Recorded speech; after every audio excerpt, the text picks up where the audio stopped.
విమర్శలో ఘాటు ఉండాలి, కానీ వ్యక్తిత్వాన్ని కించపరిచేటట్టు, వ్యక్తిగతంగా హింసించేటట్టు ఉండకూడదు. అది సరే ఆయన విజ్ఞతకు వదిలేయాలి. అది పక్కన పెడితే బేసిక్గా బచావత్ ట్రిబ్యునల్ ఉన్న టైంలో సింపుల్ లాజిక్ అక్కడ ప్రాజెక్టు బేస్డ్ ఇచ్చింది తప్పించి రాష్ట్రం బేస్డ్ ఇవ్వలేదు. నెంబర్ 1.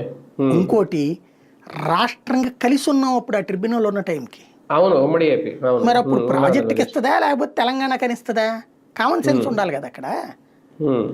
ప్రాజెక్ట్ ఆధారితం. ఇప్పుడు ప్రకాశం బ్యారేజీకి 100 టీఎంసీలు అయితే ఏం పెట్టుకోవాలి, ఏం చేసుకోవాలి దానికి?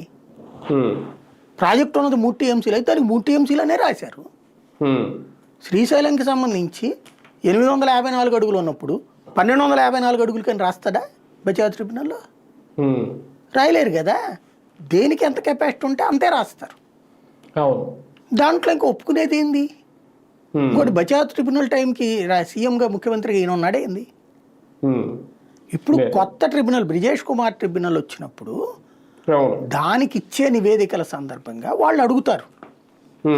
అడిగినప్పుడు మన దగ్గర ఎన్ని రన్నింగ్లో ఉన్న ప్రాజెక్టులో అన్నిటికే లెక్క, ఆ పైన మేము కొత్తగా ప్రాజెక్ట్ కడతామండి అంటాం. ఇక్కడ సింపుల్ ఏంటంటే అంతర్జాతీయ జల సూత్రం first come first based project అంటారు. అంటే మొదట కట్టిన ఆయకట్టుకు నీళ్ళు ఇచ్చాకే తర్వాత దానికి హక్కు వస్తుంది.